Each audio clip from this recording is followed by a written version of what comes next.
वालेकुम दोस्तों, आपका दोस्त मोहम्मद आसिफ बट उम्मीद करता हूं कि आप सब दोस्त और भाई खैरियत से होंगे। आज की वीडियो में आप सबको खुशामदीद कहूंगा और क्विकली मार्केट का ब्रेक डाउन करूंगा रोज़ाना की तरह। और आज दोस्तों मैं 4 घंटे के टाइम फ्रेम में एनालिसिस करूंगा ताकि आप लोगों को बता सकूं कि आने वाले 1-2 दिन में हम बिटकॉइन के अंदर क्या देख सकते हैं और बिटकॉइन यहाँ से पंप करेगा मज़ीद या फिर डंप करेगा। ये चीज़ें हम वीडियो में डिस्कस करेंगे। इसके अलावा कुछ फंडामेंटल एनालिसिस है मार्केट के, वो भी करेंगे। ओवरऑल हम मार्केट पर एक नज़र डालेंगे और आप लोगों को प्रॉपर गाइड करेंगे कि इस टाइम मार्केट में क्या चल रहा है। बिना किसी देरी की वीडियो को स्टार्ट करूंगा, बट उससे पहले जो लोग फर्स्ट टाइम चैनल पे आए हैं वो सब्सक्राइब लाजमी कर ले, उसको हरगिज़ मत भूलें, बेल आइकन को दबाएं ताकि नोटिफिकेशन इतनी इंपॉर्टेंट अपडेट्स की और इतनी एक्यूरेट इन्फॉर्मेशन की आपसे मिस ना हो। और वीडियो को लाइक और शेयर और कमेंट करना आपने यहाँ पर हरगिज़ नहीं भूलना है। वीकली टाइम फ्रेम दोस्तों मैंने खोला हुआ है और इसको मैंने सिर्फ इसलिए खोला हुआ है कि सिर्फ आपको एक समरी दे सकूँ पिछली 2 वीडियोस की कि भाइयों ओवरऑल वीकली और डेली टाइम फ्रेम में जो है बिटकॉइन इस टाइम कंप्लीटली बेरिश है। हम लोग इस टाइम पूरी तरीके से बेरिश मार्केट के अंदर हैं। बिटकॉइन मुसलसल जो है वो लोअर हाई लोअर लो बनाता हुआ नीचे आ रहा है। तो आप लोगों ने किसी भी मौके पर फोमो में हरगिज़ नहीं आना है। छोटे मोटे पंप मार्केट में आएंगे, ऑब्वियस सी बात है।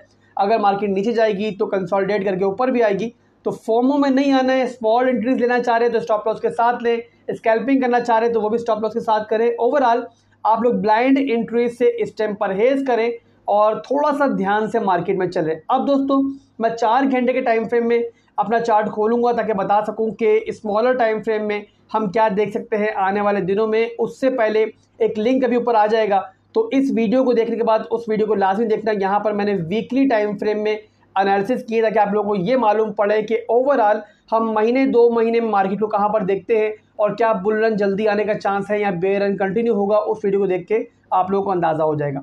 बहरहाल दोस्तों 4 घंटे के टाइम फ्रेम का मैंने चार्ट यहाँ पर खोल लिया है और क्विकली आप लोगों को बताऊंगा कि बिटकॉइन इस टाइम क्या चल रहा है और हम क्या एक्सपेक्ट कर सकते हैं। थोड़ा सा मैं चार्ट बड़ा कर लेता हूँ ताकि आप लोगों को प्रॉपर तरीके से नज़र आ जाए। आप लोगों मुझसे काफ़ी लोग शिकायत करते हैं कि आसिफ भाई आपकी जो चार्ट है वो प्रॉपर नज़र नहीं आता, तो मैंने थोड़ा बड़ा कर लिया है ताकि आप लोगों को आसानी हो। अच्छा, यहाँ पर दोस्तों 4 घंटे के टाइम फ्रेम में मैंने एक छोटा सा एक एरिया बनाया हुआ है। उससे आप लोगों को शायद अंदाज़ा हो रहा हो कि बिटकॉइन जो है इस टाइम एक रेंज में ट्रेड कर रहा है। ओवरऑल 28,000 का एक ऐसा एरिया है कि जब भी बिटकॉइन वहाँ पर आता है तो एक अच्छा बाउंस बैक हमें मिलता है स्मॉल टाइम फ्रेम के अंदर और बिटकॉइन दोबारा ऊपर आता है। और हमारा जो रेजिस्टेंस एरिया है वो इस वक्त बन रहा है, वो बन रहा है 30,000 से लेके 30,700 का एक पूरा एरिया है। और यहाँ पर बिटकॉइन जब भी आता है तो काफ़ी हैवी रिजेक्शन इसको मिलती है और दोबारा बिटकॉइन जो है अपनी निचली सपोर्ट की तरफ दोबारा जाता है। अभी दोस्तों आप लोगों को क्या नज़र आ रहा है, काफ़ी आप लोगों में दोस्त जो है फोमो में थे और मैं काफ़ी लोगों के मैसेजेस से पढ़ रहा हूँ कि सर बिटकॉइन जो इतना पंप कर गया, बिटकॉइन जो इतना पंप कर गया। आप ये चार्ट देख के मुझे बताएं कि बिटकॉइन आखिर कितना पंप कर गया। वही रेंज ट्रेडिंग अभी भी हो रही है और जैसे मैंने पहले आप लोगों को बताया कि ऑब्वियसली सी बात है मैं आने वाले दिनों में एक अच्छी रैली बिटकॉइन में जो कि हमारा अपर यानी कि हायर टाइम फ्रेम में हमें एक लोअर हाई देगी जो कि 40K का एरिया बनता है, वो मैं एक्सपेक्ट कर रहा हूँ। और वो मगर फिलहाल फौरी तौर पे मुझे वो रैली नज़र नहीं आ रही और वो रैली नज़र आएगी तब भी मैंने आप लोगों को बताया हुआ कि बेयर रन वहाँ पे मुझे डिसकंटिन्यू होता हुआ नज़र नहीं आ रहा। वो सिर्फ एक स्ट्रॉन्ग रिजेक्शन से पहले की एक रिलीफ रैली होगी, तो वहाँ पर आप लोगों ने फोमो में नहीं आना है। प्रॉफिट्स वगैरह में हो गए तो प्रॉफिट बुक करना, स्टॉपनेस लॉसेस वगैरह को कट करना और ओवरऑल 40K तक आप लोग 38K से लेकर 40K तक जब भी वो रेंज आएगी फौरी तौर पर, जाहिर सी बात अभी नहीं मैं कह रहा, मगर ये कि वीकली टाइम फ्रेम की बात कर रहा हूँ, टाइम उसमें लग सकता है, बट जब भी वो रेंज आएगी आप लोगों ने फोमो में नहीं आना है। अभी के लिए दोस्तों बिटकॉइन एक रेंज में ट्रेड कर रहा है और अब जो मैं आप लोगों को एनालिसिस करके फाइनल रिजल्ट बता रहा हूँ वो बता रहा हूँ छोटे टाइम फ्रेम के अंदर, ताकि आप लोगों को ये आइडिया हो सके कि हम लोग अगर कोई स्कैल्पिंग लेना चाह रहे हैं तो हमें लेनी चाहिए या नहीं लेनी चाहिए, किस पॉइंट पर लेनी चाहिए। तो भाइयों इस टाइम जो है बिटकॉइन अपने रेजिस्टेंस एरिया में है। 30,000 से ऊपर हमें क्लोजिंग मिली है, अच्छी बात है, पॉजिटिव बात है। और वीकली क्लोजिंग 30,000 से ऊपर मिली है, किसी हद तक पॉजिटिव बात है। और ये स्मॉल टाइम फ्रेम की बात कर रहा हूँ, तो इस लिहाज से ये हफ्ता शायद हमें एक रिलीफ वीक मिले जहाँ पर हम छोटे मोटे प्रॉफिट्स यहाँ पर अर्न कर सकते हैं स्कैल्पिंग वगैरह करके। ओवरऑल अभी भी जो आपको पर्पल कलर का एरिया पूरा नज़र आ रहा है जो कि हमारा 31,000 तक जाता है, अगर बिटकॉइन इस यहाँ से रिजेक्शन लेगा तो दोबारा से नीचे अपनी रेंज ट्रेडिंग की तरफ जाएगा। और ओवरऑल वही सपोर्ट्स हैं जो नीचे की हैं, जो मैंने आज सुबह आपके सामने मेंशन भी की थी कि अगर बिटकॉइन यहाँ से रिजेक्ट होता है और 30,000 की अपनी जो सपोर्ट है उसको ब्रेक करता है तो वहाँ से पहला टारगेट हम लोग 29,200 और सेकंड टारगेट जो है वो 28,700 जहन में रख सकते हैं। इसके अलावा अगर बिटकॉइन जो है इस रेंज से ऊपर ट्रेड करता है, क्लोजिंग करता है, हमारा पर्पल कलर का एरिया नहीं 31,000 से ऊपर क्लोजिंग करता है, तो यहाँ से नेक्स्ट हमारी जो रेजिस्टेंस होगी वो है 32,500 का एरिया। अभी तक दोस्तों मार्केट में कोई बहुत बड़ी चेंजिंग नहीं है, और अगर मैं स्मॉल टाइम फ्रेम की बात भी करूँ तो मुझे कोई इतने रिवॉर्ड्स नज़र नहीं आ रहे कि मैं बड़े बड़े रिस्क लूँ। तो अगर आप मुझसे पूछेंगे कि मैं इस टाइम मार्केट में क्या कर रहा हूँ, तो भाई मैं इस टाइम इक्का दुक्का स्कैल्पिंग्स के अलावा कोई बड़ी ट्रेड यहाँ पर नहीं ले रहा हूँ। मैं बहुत साइलेंट बैठा हूँ।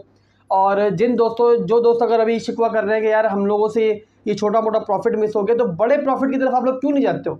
जो मैंने 2 बड़ी SIP एंट्रीज ली थी, उनमें से एक हमारी 30,000 के एरिया में थी, जब बिटकॉइन काफ़ी एक दफ़ा झटका खा के नीचे गया था और हमें बहुत ऑल्ट कॉइन के अंदर बहुत बड़ा डिप मिला था।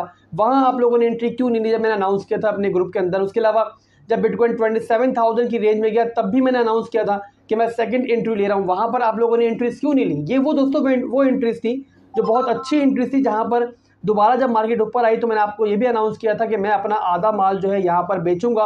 हालांकि मैंने वहाँ पे आधा माल नहीं बेचा, मैंने सिर्फ 25% का माल बेचा, बट ओवरऑल मैंने प्रॉफिट बुक किया। और यहाँ पर मजीद भी हमें SIP एंट्रीज मिलेंगी, तो आप लोग फोमो में मत आओ। ये मार्केट कहीं नहीं जा रही है, अभी भी ये रेंज ट्रेडिंग कर रही है, तो आप लोगों ने परेशान नहीं होना है। अभी के लिए दोस्तों मेरे हिसाब से नो ट्रेड जोन है। हालांकि जो मैकडी है वो स्मॉल टाइम फ्रेम के अंदर एक बुलिश क्रॉसओवर शो कर रहा है मुझे, और इसके अलावा दोस्तों बाकी भी जो हमारे इंडिकेटर्स हैं वो थोड़ा सा बुलिश बिहेव कर रहे हैं, बड़े छोटे टाइम फ्रेम में कर रहे हैं। बिगर टाइम फ्रेम में बिल्कुल बेरिश चल रहे हैं, तो मैं कोई यहाँ पे रिस्क लेना नहीं चाह रहा। क्योंकि दोस्तों हमेशा जब भी हम मार्केट में ट्रेड लेते हैं तो हमेशा अपने रिवॉर्ड को देखते हैं कि हमारा रिवॉर्ड जो है वो रिस्क से बड़ा होना चाहिए, और इस टाइम हमारा जो रिवॉर्ड है वो रिस्क से छोटा है, यानी खतरा ज़्यादा है रिजेक्शन का मुकाबले में इसके कि मार्केट ऊपर जाएगी। तो इसलिए मैं वेट कर रहा हूँ कि या तो मार्केट जो है अपने लोज की तरफ जाए 28,700 की तरफ जाए तो मैं स्कैल्प में जाऊंगा, अदरवाइज अगर ये पर्पल एरिया बिटकॉइन स्वैप करके ऊपर जाता तो मैं स्कैल्पिंग कर सकता हूँ। फिलहाल के लिए मैं बिल्कुल साइलेंट बैठा हूँ और मेरी SIP एंट्री है उसका वेट कर रहा हूँ। जो बड़ी SIP एंट्री, जाहिर सी बात है, मैंने बताया आप लोगों को कि मिड टर्म और लॉन्ग टर्म के लिए मैंने SIP एंट्रीज लेनी है, 2 ले चुका हूँ। थर्ड मेरी होगी 24 से लेकर 26,000 के एरिया में।